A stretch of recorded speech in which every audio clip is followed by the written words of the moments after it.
Good morning, Pa. All right, last time we got through a lot of the resources for the apocryphal works. Basically, it's not all, as he said, and it's not quite an exhaustive list, but it may have been exhausting to get through to listen to it. But I found it fascinating, only because it gave me an idea of places where apocryphal works have been able to be preserved. Sounds like the original Jerusalem area for things like the Dead Sea Scrolls, etc., Ethiopia, and then Scandinavia areas, so kind of just north and south of where the Holy Land is. All right, now we're on to the meat of the key to the Keystone. If I sound a little stuffy, I kind of am. Got something for my wife, but hopefully it's still enjoyable. 1. Key to the Keystone. Whoso receiveth the Book of Mormon, and shall not condemn it because of the imperfections which are in it, the same shall know of greater things than these. That's Mormon 8:12. TLDR. Too long, don't read. I love that he does these summaries. The keystone of the religion of Joseph Smith Jr. is the miraculous Book of Mormon, and the key that unlocks that keystone is the mysterious brass plates, which are long lost to history. By comparing the Book of Mormon to recently discovered apocryphal texts, we can logically conclude that some apocryphal texts share common ancestry with, or were in fact contained upon Lehi's brass plates. We can therefore begin to reconstruct what was on the plates of brass. And no, the brass plates were not just the Old Testament. Far from it, in fact. And yes, we can trust much of the apocrypha, even though the scribes and lawyers will wag their fingers at us. In the end, we will have an increasingly accurate picture of what the ancient brass plates contained after it was lost for millennia. We will now be able to reconstruct a key to the Keystone.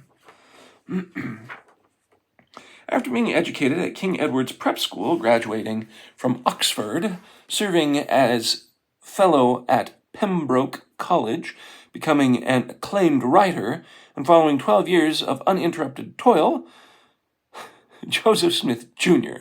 published the Book of Mormon. Oops, no, wait, sorry, that was J.R.R. Tolkien, writing The Lord of the Rings. Joseph Smith Jr., 12 years of uninterrupted toil to make Lord of the Rings. Wow. Joseph Smith Jr. was a 23-year-old kid who could barely write a letter, who spent a couple of months writing a single stream of consciousness rant with virtually zero edits, who thereby produced the most important religious book since the Quran. Then this wonderful wunderkind writer, this Mozart of manuscripting, this sudden scriptural savant, never published anything like it ever again. Unless this is a miracle, the feat only makes sense to senseless people.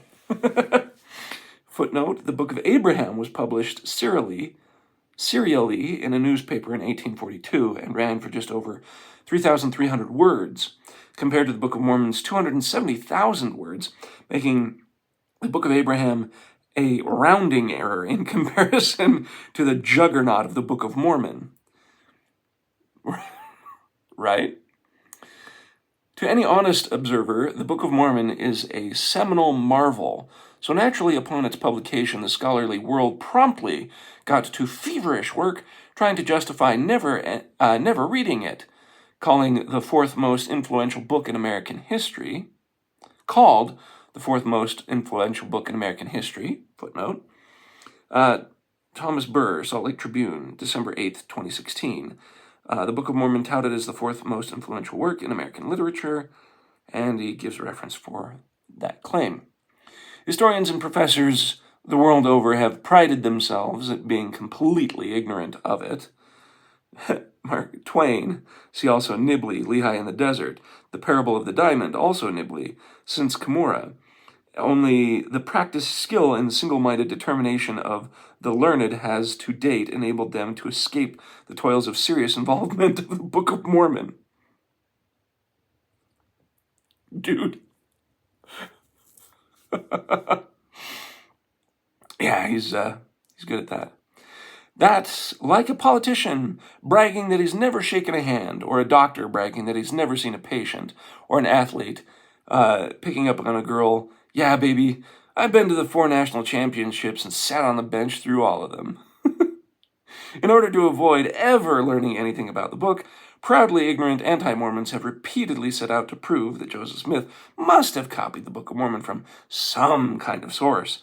They've reasoned, given his time and resources, Joseph could not simply have thought up a book so complex and multi-layered, so clearly the book must have been plagiarized.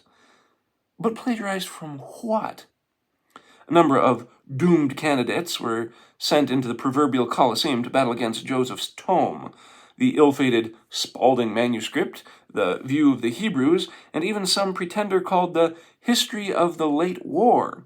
These were quickly crushed by the unfathomable depth of the Book of Mormon, and so the professors changed their strategy from fighting it to simply ignoring it. It must have been copied, they told themselves. We just don't know from where. Someday we'll figure the source.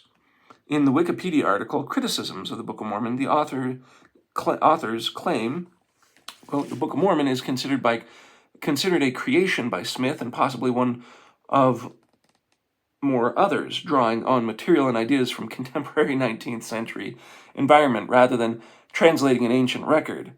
There is no citation given for this claim. Additionally, there is no citation needed, superscript either, as if plagiarism claims need no proof. Assessed June 19th, 2024. I.e., oh, that's a different footnote. Wow. This is a pity, because in a way, they were partially right. The Book of Mormon actually did derive from a source document by its own admission. Its earliest chapters tell about a group of Josephites, which is, i.e., descendants of the biblical Joseph, see 1 Nephi 4:15,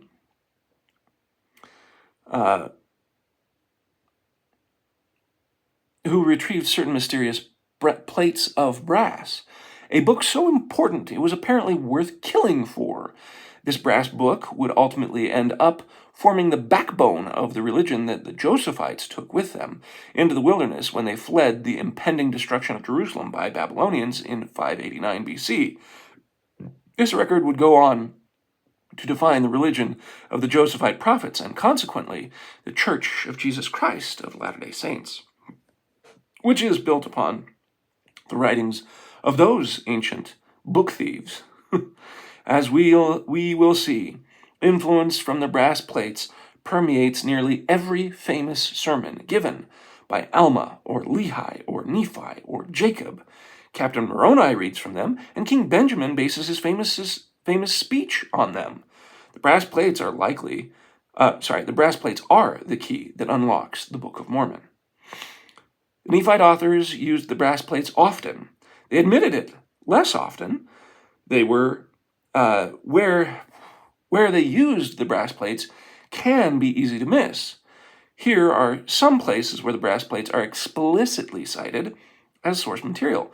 In other words, where the Nephite prophets tell us they are citing written works. In the middle of 1 Nephi 10, Lehi refers back to the testimonies of a great number of the prophets. It's 1 Nephi 10:5. Nephi refers to the prophecies of Zenos, Zenock, and Nahum, and quotes them verbatim, for they are written upon the plates of brass. 1 Nephi 19:21. Nephi uses things which were engraven upon the plates of brass for his plea to Laman and Lemuel. 1 Nephi 22.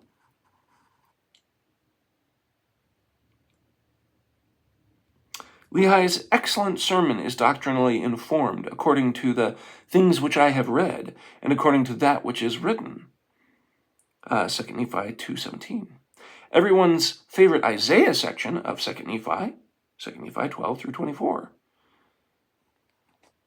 Jacob's insertion of Zenos' parable of the olive tree, Jacob chapter 5.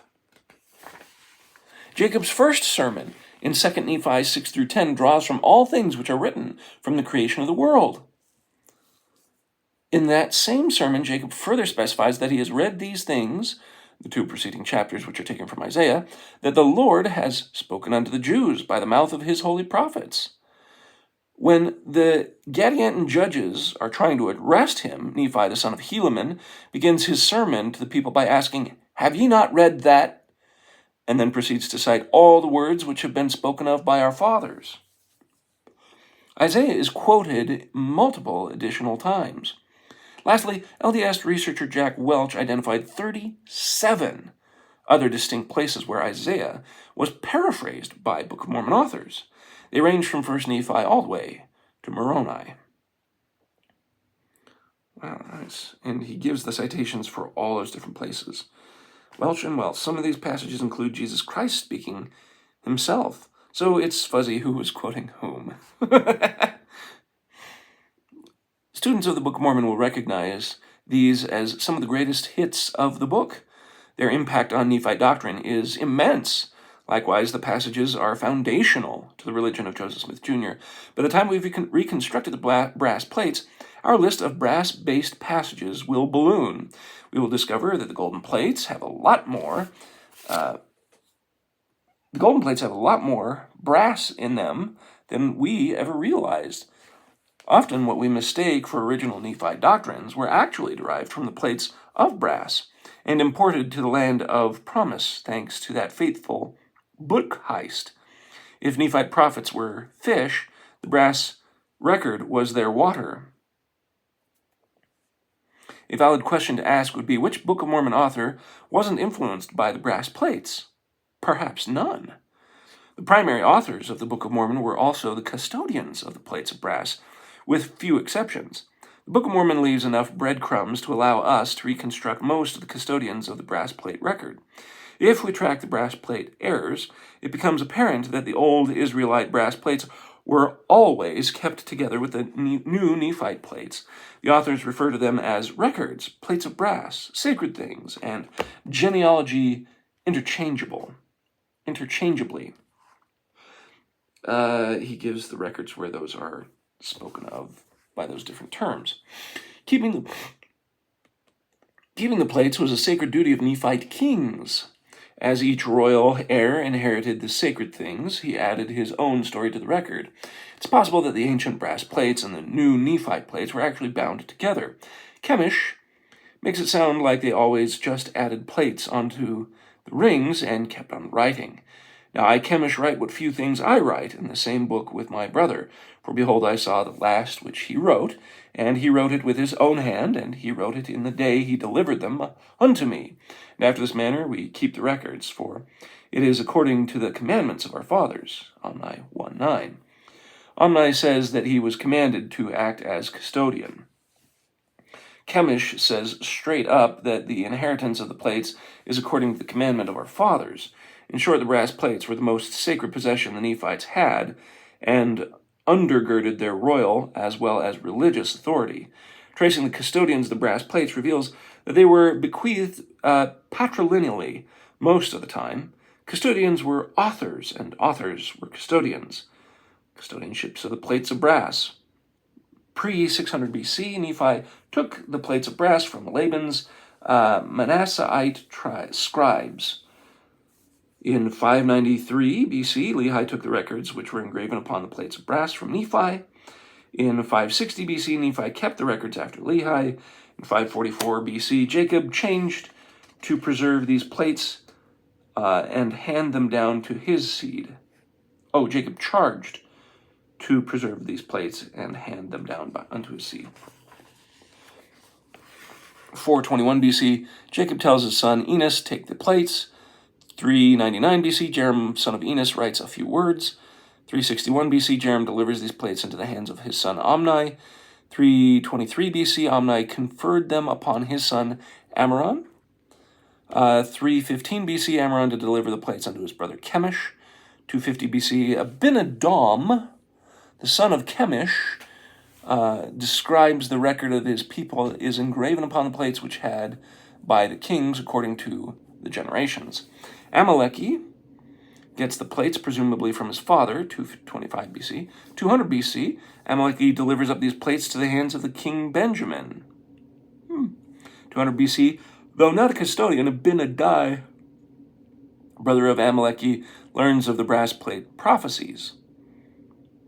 On my 130, see bloody breadcrumbs. Interesting. 130 BC, Benjamin teaches Mosiah II about the records which were engraven upon the plates of brass. That's Mosiah 1, 3 through 5. 92 BC, Mosiah II took the plates of brass and conferred them upon Alma, who was the son of Alma. 74 BC, Alma tells Helaman to take the records and these plates of brass. 56 BC, Helaman gives the sacred things to his brother, Shiblon. 52 BC, Shiblon confers those sacred things upon his nephew, Helaman Jr. 39 BC, Helaman Jr. gives them to his son, Nephi. And 1 AD, Nephi gave charge unto his son, Nephi, concerning the plates of brass. Amos, son of Nephi, Nephi H. Jr., I wonder if that's a typo. Maybe not. Amos, son of Nephi H. Jr., kept the record in his stead. 194 AD, Amos Jr. kept the record in his stead.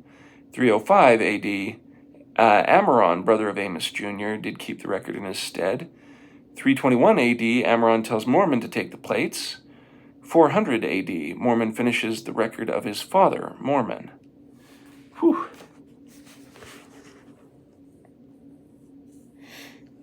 Sorry, I'm just going over some of the... There were some big jumps. From 1 AD, Nephi gave it to... And then 110 AD, Amos, son of Nephi H., kept the record in his stead. So either these Nephi, son of Nephi, lived a very long time, which is quite possible. I mean, that was the time when Jesus Christ was around, so. And then Amos, son of Nephi, also lived quite a long time, 110 to 194 AD. That's the record-keeping switches. Obviously, Amos and Ammoron were salad eaters because they lived a really long time. Yeah, 194 to 305, that's what I was wondering. Scholars disagree as to whether Mormon might have missed a generation in there, or if these guys had lifespans like Old Testament patriarchs. Here we aren't as concerned with the custodians as we are with the fate of the plates. He was noticing what I noticed. Several brass plate keepers never got books of their own, like Benjamin, even though his seminal discourse to the Nephites is easily one of the most replayed moments in the whole history. We may never know if,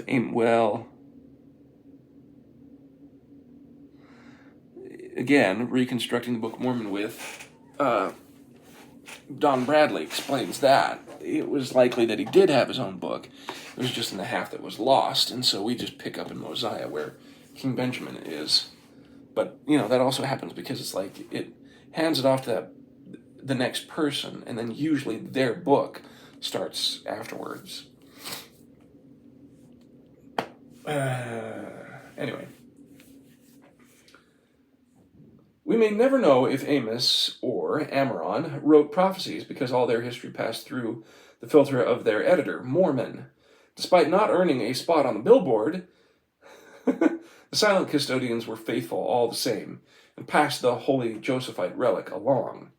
Footnote: the only Book of Mormon authors who were not custodians of the plates of brass are Ether, whose ministry predated the 600 BC theft, Mosiah I, whose record was lost in the 116 pages, and Zeniff. Even so, Ether and the Jaredites have their own type of brass plate records. Oh, he's talking about Mosiah II. Oh, King Benjamin. Okay. Anyway. Even so, Ether and the Jaredites had their own type of brass plate records that the Jaredites brought from the Old World, referenced in Ether 1, 2 through 4. That record came to King Mosiah and down through the same line of heirs listed on the table above. In the end, Mormon had the pre-Jaredite record, the Jaredite record, the pre-Lehite record, and the Lehite record. Both pre-Jaredite record and pre-Lehite record mentions the fall story, Ether 1:3, as if the Lord wanted to go back to the beginning each time. He founded a dispensation. In the end, Zeniff got material into Mormon's record, despite never being a custodian of the plates. Footnote ended. At last, Mormon transferred everything to his own golden book, which was written for our day. The Book of Mormon would become the keystone for the latter days, and the brass plates would be its key. The brass plates had passed on the baton of precious truths faithfully, and they had also left DNA behind that we could use to clone our own brass plates. If the brass plates are the soil to the Book of Mormon's oak, then this means that Joseph's book holds far more secrets for paleographers than they realize. It explicitly claims to be influenced by no longer extant Near Eastern writings, the traces of which paleographers are trained to detect. Those paleographers could have had 195-year-long field day examining the content of the brass plates contained in the Book of Mormon. But how could anyone tell if sections of the Book of Mormon were inspired by a book when we don't have that book to compare with? One cannot triangulate from a work of literature given only one reference point. So this, the most influential religious book in American history, the keystone of the fastest growing Christian religion, the pillar upon which the Church of Jesus Christ rests, is based off another book, which no one has ever read. The key to the keystone needs to be reconstructed. But how? Triangulating source documents. Q source. Have you ever run into someone wearing the same t-shirt you're wearing? Have you ever seen someone with the same bumper sticker? What if you saw someone wearing a Team Building Exercise 2019 t-shirt, just like the one that you got at your team building exercise in 2019? Well, if you had, you might conclude that the person had been at the same team building exercise in 2019. At the very least, they must have gotten it from someone who did. If you ever found yourself saying, "Dude, Justin Bieber World Tour 2018 at the Georgian Amphitheater? I was there too, fellow believer." If those words have ever left your lips, then you could be a Bible scholar, because Bible scholars do the same thing with documents. The most famous example is the Q-source hypothesis, or the two-source hypothesis. Yes, it sounds like a Tim Ballard book or a quirky British game show, but the two-source hypothesis is a widely accepted theory about a lost book that inspired both Matthew and Luke. The idea of the two-source hypothesis is this: Matthew, Mark, and Luke are very similar. Matthew and Luke contain basically all of Mark with additional details. So some have theorized that Matthew and Luke actually were reading from Mark when writing their own versions. This means Mark would have to have been written before Matthew and Luke. Furthermore, Matthew and Luke have further portions that are similar, yet they aren't in Mark. So perhaps both Matthew and Luke had a second source document that wasn't Mark. This hypothetical source document is called the Q source, or Q document, or, just for fun, the Quospel. The Q is for Quelle, Quelle, a German word that means source. All joking aside, this is sound logic.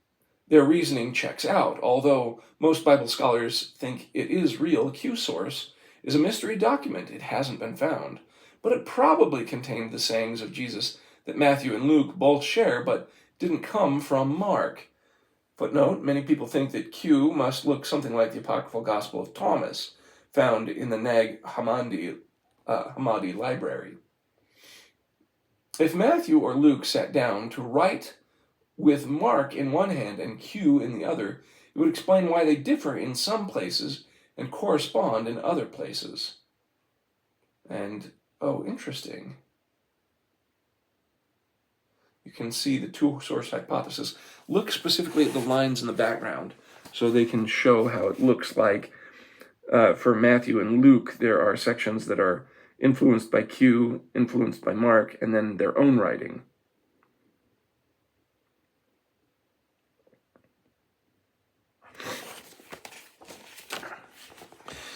The two-source hypothesis is just a theory, but it's pretty solid. Scholars now look at Matthew and Luke with a different eye. Instead of thinking Matthew came up with the golden rule, they now believe that Matthew borrowed this saying from the Q document because it also appears in Luke, but not in Mark.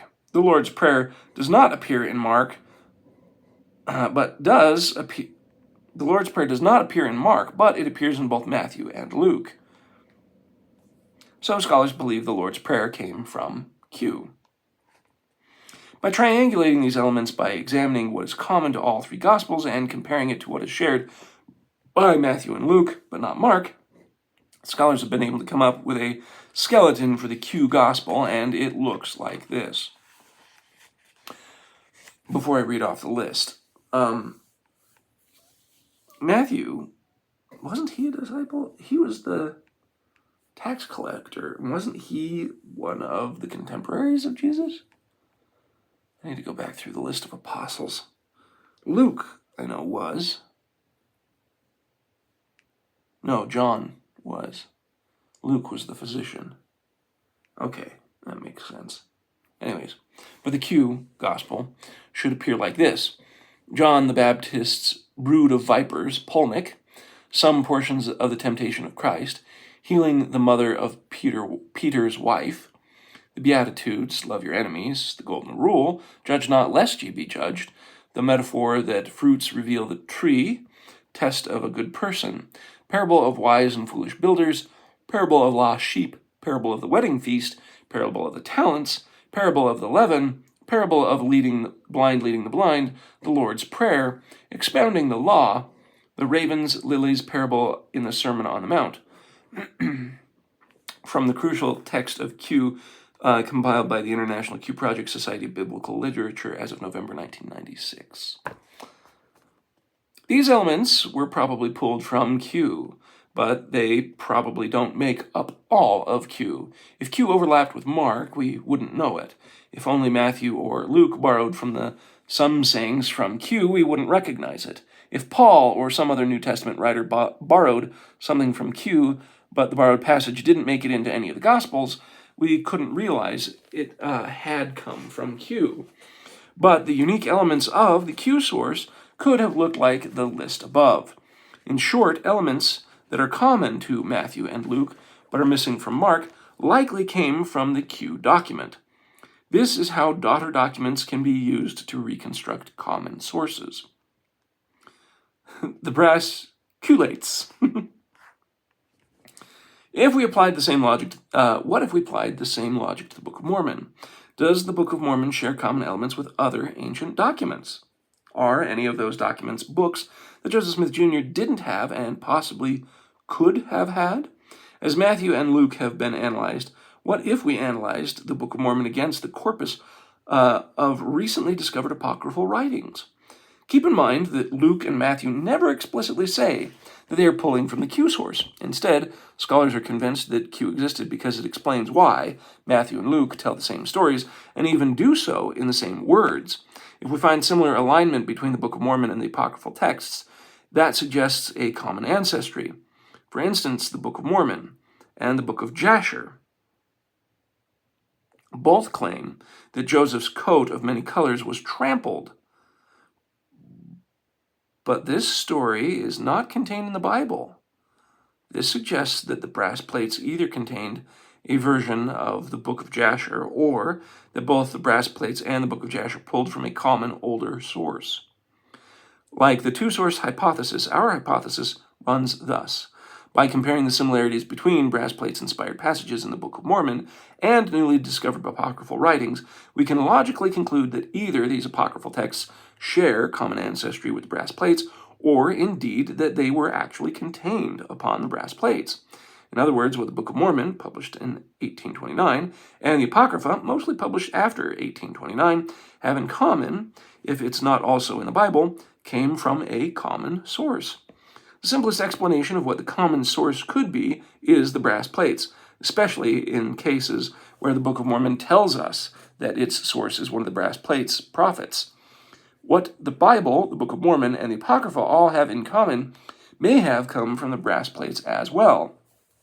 Or it may have come from sources behind or older than the brass plates. As we will see, many Book of Mormon passages, which were always presumed to be original, will turn out to be borrowed from earlier authors of books of the brass plates. Even though the Nephite authors don't properly cite their sources, we will discover there were many motifs, sometimes the shining gems of Mormon doctrine, must have started as brass, where nowhere does Lehi say, for instance, that he's paraphrasing from the Egyptian life of Adam and Eve, but the similarities are too uncanny to be coincidence. Think of it like this. If you met a man with brown hair and brown eyes, but his children are all blonde with blue eyes, you might suspect that his wife has blonde hair with blue eyes. If a red-headed woman with blue eyes and freckles has dark-skinned children with black afros, you'd be smart to guess that her husband was black. Using the traits of the children and by excluding the traits of one parent, the other parent's traits can be deduced. Now imagine you attend a reunion with all the mystery parent's extended family. You see scores of aunts and uncles and cousins. Think how much clearer your picture of the hidden parent would get. So by studying the literary children of the brass plates of the Book of Mormon and excluding traits of the Old Testament, we can hypothesize the anatomy of the brass plates. In our metaphor, the apocrypha are a gaggle of tow-headed cousins, or something, all with similar ears to the Book of Mormon. What's more, the Book of Mormon explicitly states which traits it gets from the brass plates, like one of the children saying, "I get my eyes from my mommy." All of these are clues to reading the unreadable book. With all this information, the reconstruction becomes possible. The words of the Book of Mormon are more than just hair or eye color. They are as complex and as unique as a DNA strand. Scientists can use DNA from siblings or cousins to reconstruct ancestral lines, and they can reveal a startling amount of information about what ancestors may have looked like. The Book of Mormon is filled with the DNA of the brass plates, and luckily, so are the Apocrypha. Objection! Aren't the brass plates just the Old Testament? In Grimm's tale of the shut-in girl Rapunzel, Mother Gothel convinced the poor girl that she was her mother. Rapunzel knew nothing else. She just assumed Gothel was her mother. It wasn't until a dashing adventurer came calling up to her window that Rapunzel finally discovered the horrifying truth. Mother Gothel was never her mother at all. Come on, people, tell me you've seen Tangled. For years, Latter-day Saints have assumed that the brass plates were just a metal-bound copy of the Old Testament. This is an assumption born from an imperfect information. As we reconstruct them, we'll discover that the Josephite plates were significantly different from the Old Testament as we have it today. Many Latter-day Saints say this is because they want to play nice with the Bible and show how the stick of Joseph and the stick of Judah go together like peas and carrots. But anti-Mormons use this mistaken assumption to frame the battlefield as, is the Book of Mormon biblical enough to be authentic? For over a century, many LDS scholars have spun their wheels trying to win on this battlefield. It is as if Rapunzel were desperately looking for traces of herself in the eyes and nose of her false mother. What else was Rapunzel to do? What else were LDS scholars to do? The Bible stood preeminent as the sole voice of the ancient Hebrews. Even the Book of Mormon's early moniker as the Golden Bible shows the ancient writings and the Bible were nearly synonymous with the minds of Western Christians. And so the battle lines were drawn, Bible versus the Book of Mormon. Ever the peacemakers, members of the church, spent nearly 2 centuries explaining how there was no need for a fight. Valiant attempts by LDS scholars to try and get the Book of Mormon and Bible to play nicely together have mostly been awkward failures. As Professor Joseph Fielding McConkie stated, the Book of Mormon consistently goes beyond the Bible in its teachings, but is certainly in harmony with it. The Latter-day Saints wanted to make peace with the reigning champion, the ink-born incumbent, but in trying to play nice with the canonizers only gave fuel to the anti-Mormon pastors. As they are wont to do, critics scoff at the idea of a truce. Compared to the Old Testament, they say, the Book of Mormon's messianism is revealed so fully and clearly as to be repugnant to common sense and in direct violence to the universal belief of those who have ever been distinguished for piety and critical knowledge of the Holy Bible. That comes from a book by Howe. In other words, anyone who knows the Bible knows that the Book of Mormon is simply too Christian. Furthermore, they claim that the Book of Mormon isn't Mosaic enough. And you can see Howe again for that. In short, the Book of Mormon is just not the way the Old Testament says it should be. And if it isn't biblical, it isn't authentic. This is a chump's game. As in global thermonuclear war, the only winning move is not to play. Wonderful reference to War Games, by the way, 1980s movie. For anyone who's younger than me and my dad, that might not know that reference. But in the Bible's mantle of godlike, is the Bible's mantle of godlike authority earned? Ooh, spicy question. Or was it simply inherited by default? In 1829, there was nothing else to choose from. There were no other candidates for possible source documents. In the inkocracy of Protestant Christianity, there was only one judge, jury, and executioner. What happens when the adventurous apocrypha come rapping at the window, telling Rapunzel that there's more to the story than she's been told? What if there was a third data point?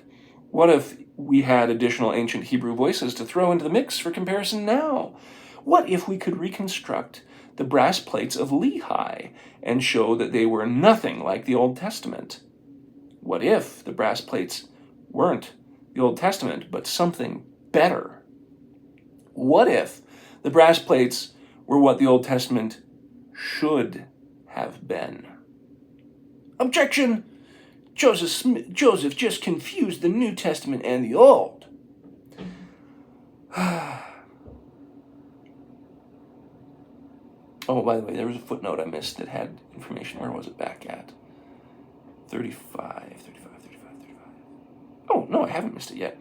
Like Dr. Jekyll and Mr. Hyde, critics of the Book of Mormon switch between accusing Joseph of outrageous genius, footnote that I need to read, to dismissing him as an outrageous moron, footnote I need to read. So the outrageous genius, Foster's introduction, paragraph 3, Foster calls his essay an admittedly speculative personal reflection, which is academic speak for cope. And the second one about being an outrageous moron. Howe's book. Howe raises his pinky and says, if anyone can reconcile all these incongruencies and unscientific mistakes which have been exhibited thus far in the Book of Mormon with revealed truths from heaven, we know not what inconsistencies and fooleries could have been instituted under the pretense of divine authenticity that would not have its enthusiastic devotees. Wow. Sounds like a winner. When the Book of Mormon shows fully developed Christianity in 580 BC, scoffers scoff that Joseph simply scraped the script from the New Testament. Perhaps he forgot the Testament he was in. If Joseph put Christian themes before the Gospel of Matthew, it must simply be poor plagiarizing. If only those academics could have given him a lesson in plagiarizing, as so many of them make a profession out of it. Ooh, burn! As E.D. Howe chortles over his 9th breakfast cinnamon roll, we are truly inclined to accuse Joseph Smith of plagiarism. Page 41 of Howe's book. He goes on, quote, there are a variety of sermons in this discourse taken from the New Testament, somewhat garbled and transposed, and so varied as to suit the views of the writer in his fictitious tenets. Howe, page 42. Is the Christianity among pre-Christian Nephites simply copied from the New Testament? When Aaron mentions the sting of death, is that just Joseph stealing from Paul? When Alma says the kingdom of heaven is at hand, is he stealing from John? The wrong Testament plagiarist argument comes with a few sneaky assumptions. First of all, this argument assumes that the New Testament authors were completely original. Secondly, that anything you, the critic, have never heard has never been said. And thirdly, that total originality isn't actually more suspicious than similarity. In 1829, the New Testament was the only game in town. Everything Paul said seemed to be exclusive to Paul. He was the sole originator, but since 1829, biblical scholars have discovered several places where Paul pulls from outside sources. When Paul famously says, "For we are indeed his offspring," he is actually quoting a Greek poet, Aratus, from 3 centuries earlier. See Marin Loeb's book for that. When Paul briefly describes that in him we live and move and have our being, he's actually stealing from Epimenides, a philosopher-prophet in the 6th century BC. Epimenides, Minos. See Harris's A Further Note on Cretans, as in Crete, not as in Cretan. You Cretans. Anyway.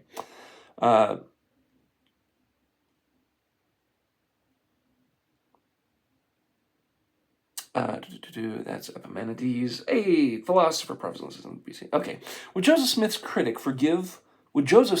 critics forgive Paul for copying from Menander's dramatic play Thais, in which it is said, "Be not deceived, evil communication corrupt good manners"? Oh, cool. Footnote. There's actually some dispute as to whether this quotation comes from Menander's now lost play Thais, or from an even earlier Euripides play by the same name. Either way, Paul wasn't just quoting contemporaries. He was quoting from commonly known and reputable writers half a millennium earlier. Joseph Smith knew about none of these theological thefts in 1829. See Powell introducing the New Testament supplement, section 1026. Powell mentions the discovery of these matches only in the early 20th century among scholars. In his day, the New Testament was a literary island, and Joseph was a pirate, pillaging pithy prose from pristine Pauline Providence. Yet time was on Joseph's side, and now we know that New Testament authors borrowed from sources that were outside their faith and tradition. Not only was Paul comfortable quoting pagans, but pagans who had been dead for 5 or 6 centuries, and with whom Paul assumed everyone would be familiar. And to add further insult to the displeased academics, Paul didn't even feel the need to cite the Greeks he was purloining. This same type of myopia has its uses. Just ask dads. When dads tell dad jokes, they are frequently borrowing from each other's work. It's like an unwritten dad joke licensing agreement. But the first time a 5-year-old son hears his dad say, "A man walked into a bar and said, 'ouch,' he thinks, 'My dad's a comic genius.' This is the fallacy of assuming that the first time you've heard something is the first time it's been said. And are we really to believe that John the Baptist was the first dude ever to talk about the kingdom of heaven arriving, or likening Judah to a tree? Was John famous for his original desert poetry, or was he borrowing imagery and language from his prophetic predecessors? And would John the Baptist or Paul, or even Jesus, would they be very persuasive preachers if they didn't borrow from the shared relevant culture and idiosyncrasies? Can someone so disconnected be very effective? Christ frequently quoted from the Old Testament. And apparently, holy crap, examples of Christ utilizing verses from the traditional Old Testament include a whole block of text, which is quotes upon, and it continues on the next page. Those are the 48 times we know about. Did he quote from extra canonical works that we don't know yet about? Wow. From this to that is all the times that Jesus Christ, and it's just saying, this quoted in this scripture That's all that footnote for when Jesus Christ frequently quoted from the Old Testament. Like, that's all the sources. Holy cow. And apparently, Paul was quoting pagan playwrights unapologetically. They quoted scriptures so often, Ned Flanders would have thought that they were annoying. If so much of the New Testament was demonstrably borrowed, which other phrases look like they are inspired, spur-of-the-moment gems, but might actually be adopted from past authors that are now lost, why should it not be equally suspect if these seminal founders of it, in some ways, I completely agree, because a lot of times it's the remixing of the old ideas into a better, new, articulated method that we're able to get great thoughts and thinkers. There's this stupid phrase that Nathan loves to quote. That's not exactly stupid. It's actually useful. It's not exactly the perfect thing, but, there's philosophy is Plato and everything else is just commentary, is his phrase. And it's like, oh, yeah, I get it. And it's a useful point. Is it particularly true? No, you can argue and debate that all you want. But I get, there's a point to that phrase. And so I think of people that we, at this moment in time, are finding extremely valuable and useful, which is Jordan Peterson. But if you look at Jordan Peterson and his own lectures, he gets a lot of his ideas and how he organizes it because he's a clinical psychologist. It's very blatant that he's getting it from Jung, a lot of Jung, Jungian psychology, as well as smatterings of things like Freud, because I know everyone's like, oh, tell me about your father with Freud, but the fact is that he was actually had some really good points in his psychology, and everyone is always like, oh, Freudian slip, and all this, and oh, Freud was weird, but it's like, look, he's not going to be perfect, but there's things that you can't just ignore, and so he gets a lot of that, plus he's very philosophical in analyzing biblical stuff psychologically, and so Jordan Peterson pulls from all these places, and he articulates ideas in a unique way, not because his ideas and philosophies are unique, but only because he's pulled on them in such a way that he's laid out a new way of thinking about things because of his experience in all these places. It's just like the same thing with our background being very different from his because we have the Book of Mormon. And it would be wonderful if he could get into it, or maybe he's one of these academics that spend so much time just trying to ignore it. So, it makes me wonder with how many Book of Mormons have been given to the Queen of England, if she ever actually did read it. Oh well. I don't think she could change, even if she wanted to.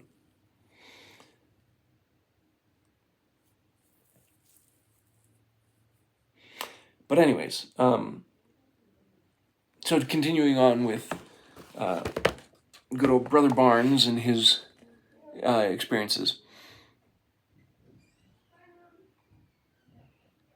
Why should it not be equally suspect if these seminal founders of the primitive Christian religion were so daft as to strike out completely from their ancient Israelite heritage and invent each phrase anew? Such unnecessary and ineffective sermonizing would impeach the intelligence of the greatest apostles in the history of the world. Suppose the critics had their way and the Book of Mormon was completely free from scriptural quotations. Wouldn't that just be as suspicious? The authors of the New Testament and the Book of Mormon shared a deep-rooted cultural inheritance. Why shouldn't they sound familiar? If these cousin books, drawn from one of the most enduring national identities in human history, came away looking nothing alike, then one might rightfully conclude that Joseph had carefully tiptoed his way around the New Testament phrases and woven a clever forgery.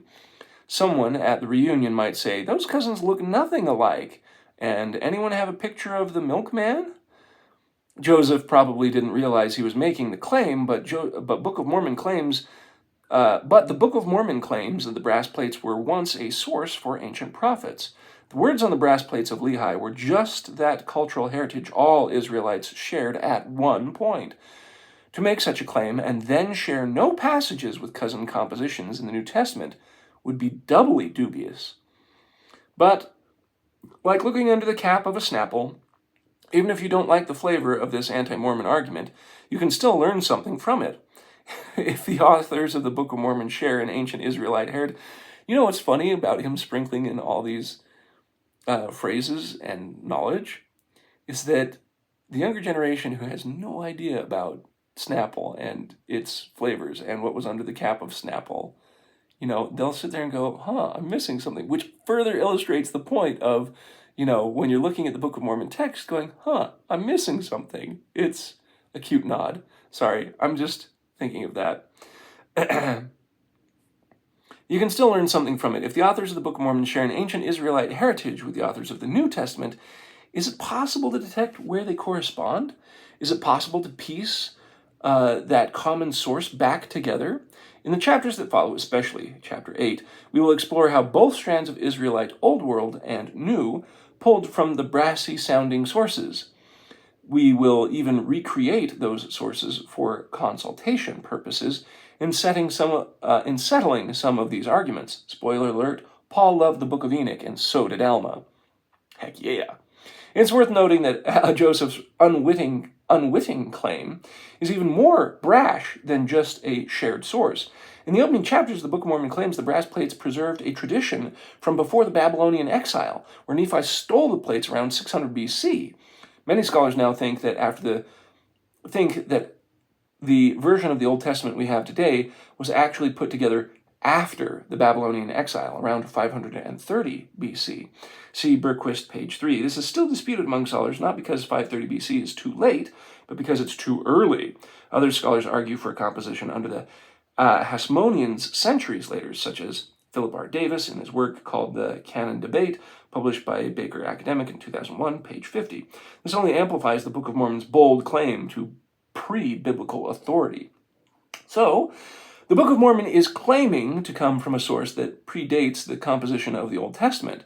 With a reconstructed version of the brass plates, we can detect which doctrines were edited out or left on the cutting room floor of the 6th century scribes. In chapter 6, you better believe we're going to talk about that. And here is his timeline, which is really cool. As you can see, it starts with them leaving Jerusalem and the Old Testament. Yeah, just really cool. Pause it if you need. Let me see if that's in. Hopefully that's in focus enough. It could be the lighting and such, but it could also be that I don't have my glasses on, so I can't tell unless I'm close enough to see it. Anyway, so yeah, brass plates are yoinked.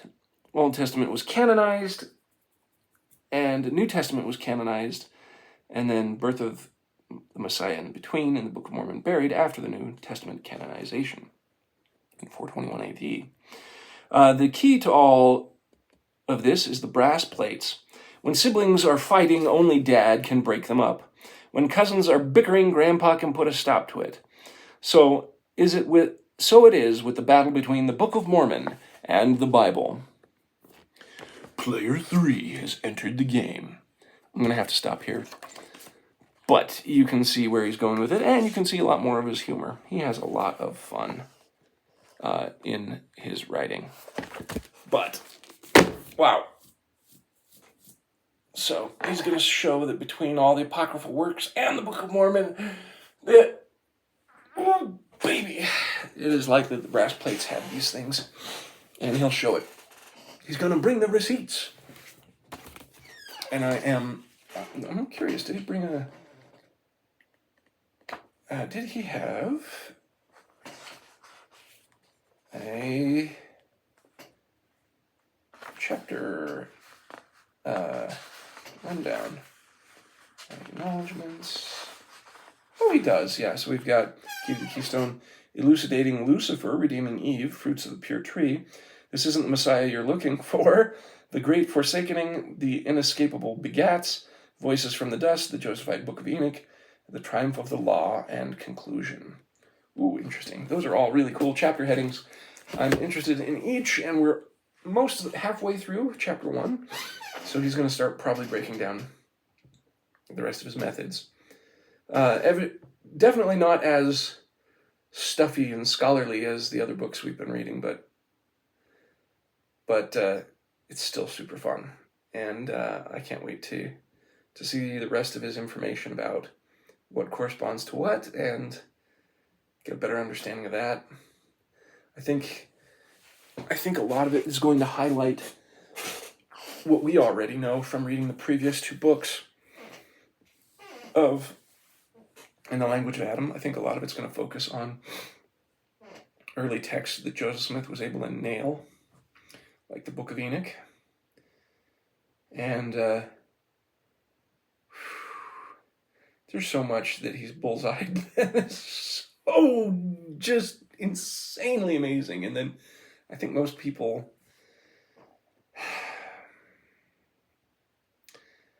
he has a good question. Are academics specifically avoiding it? Possibly. I think most people in general, though, they're not just avoiding it. I think they're just not paying attention to it because they don't even pay attention to the Bible. I think people who are just non-religious just are non-religious. They don't want to know, turn a blind eye, turn a deaf ear, have a fattened heart, as Isaiah would say.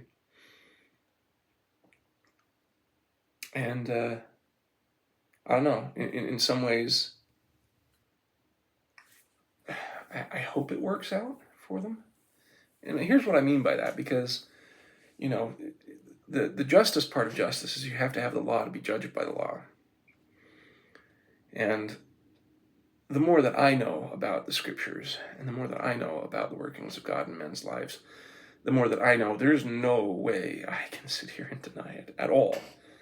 I'm just like, no, way too far gone. Whereas someone who's just some casual person trying to live their life, on Tinder and drinking their coffee in a house, Starbucks and coffee house, and just trying to live their life and get through their workday, I don't think they want to spend the time on religion. I think they want to catch up on their gossip or their news and fret over politics or avoid politics and just get on with their day. Heck, how many members of the Church of Jesus Christ, in effect, do the same thing? They don't open a channel to more information. We're all guilty of that at different times and in different amounts. I mean, it's just been a deluge because of me setting aside 1 hour a day to try and read to you. And it's been a fantastic deluge because of that. Because I'm like, I keep buying these books and I keep wanting to read them. And they're really cool, but I'm not setting aside time to read. Well, now I have, and these are scholarly works, and they're really cool. And there's a whole bunch of fun, flavorful books that I want to read. But it's these ones in particular.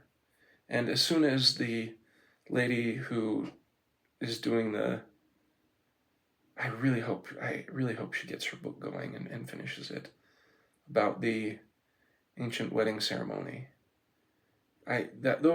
These have been key, like majorly key.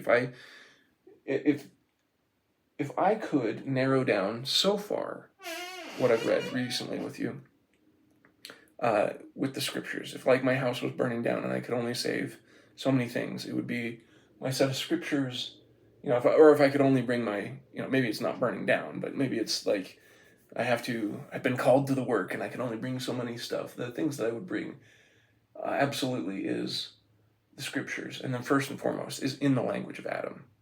That has fundamentally changed how I read and look at the scriptures with the symbology of the old temple and the scriptures associated with it.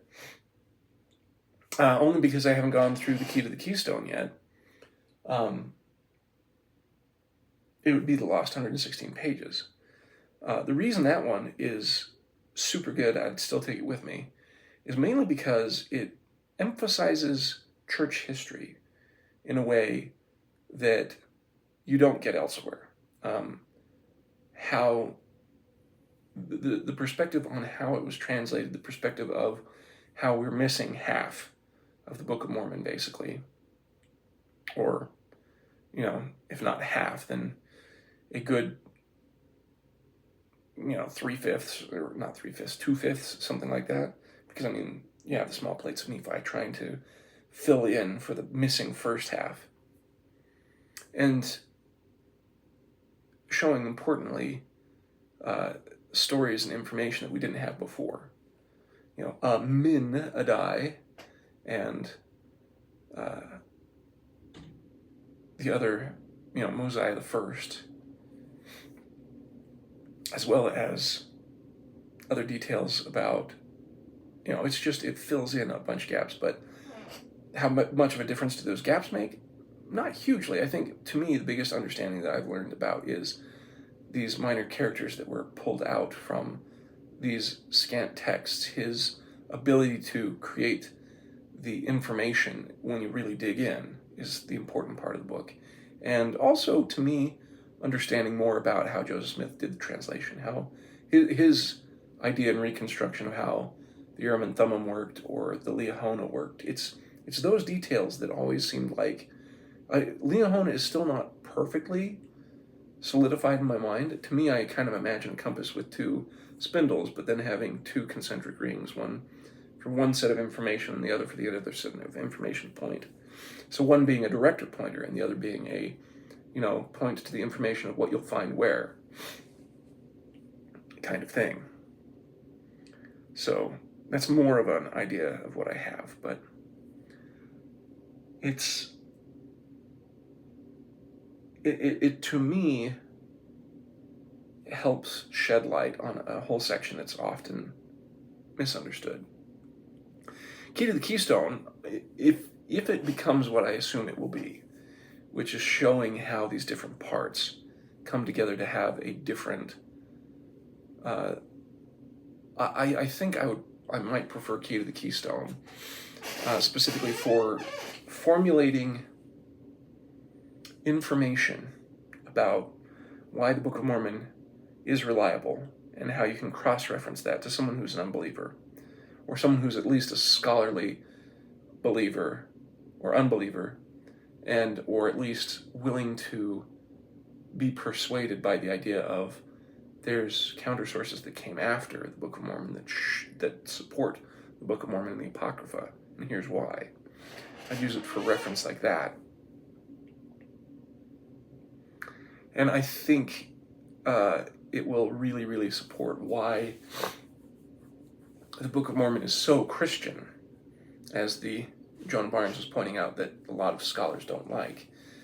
I would point out that the Old Testament used to be very Christian, but it's had its guts ripped out, which bleeds into the point of what Don Bradley had in the 116 Lost Pages. Like, they blend together really well, because the idea of things being sealed is not just like a wax seal where you're only supposed to open it by the sender, but more importantly, the symbolism and importance of what that represents.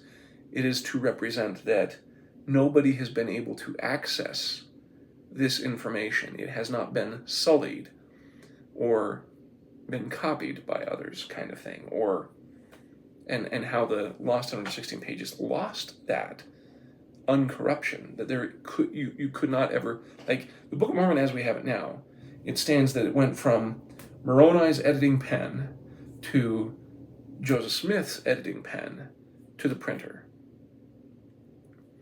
Whereas the Lost 116 Pages, just being in the possession of somebody else, raises the question of, well, was this manipulated anyway? Even if it wasn't manipulated, it raises the question, which means it is sullied. And so there's bits of information and ways of thinking that Don Bradley brings out that is so unique, and that's why I find it so useful. And Key to the Keystone, I think that's going to be another way to sit there and help you reassess, how was the Old Testament written? How much weight should I take on it? How should I really be viewing it? Because, in the language of Adam, leans on the idea of they ripped it out. They ripped out the temple practices and stuff like that, but they did so in a way that specifically ripped out the concept of Jesus Christ, and because of there being a son, they really ripped out any idea of divine feminine. But they go through and they show how they did that and how Isaiah condemned them for it.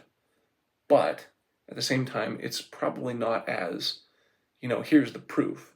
Instead, it's here's the passages that support what I'm saying. And it's a good way he did it. I mean, Dave Butler did a great job saying, well, let's take a look, You either have these kings who are really great because they go around and kill people and break stuff who disagree with them, or you have a king who is great because when someone's worshiping wrong, he goes around and preaches repentance. Or you have Hezekiah and you have Josiah, who are cool because they go around and kill people and break things because they disagree with the way people were worshiping, like having incense around the Nehushtan. So let's destroy the Nehushtan, which is specifically in the Book of Mormon, directly aligned with Jesus Christ, and they have no problem with the Nehushtan being a representation of Jesus Christ. In fact, they think of it as a good thing. All right? Which is wrong here. Oh, wait, Isaiah. Well, Isaiah can clarify things. He's in the Bible. Oh, let's see here. He was literally called by someone with the Nehushtan, where there's incense going in front of it. So do you rely on Josiah and Uzziah and Josiah? Or do you rely on Isaiah, who was called by Christ, who is the person with the Nehushtan, or is represented by the Nehushtan, with incense burning in front of it? Which one? These are contradictory. You don't get one or the other. It's, you could argue that he's setting up a false dichotomy, that you can either have one but not the other. I mean, figure out how you could have a third one. Good luck.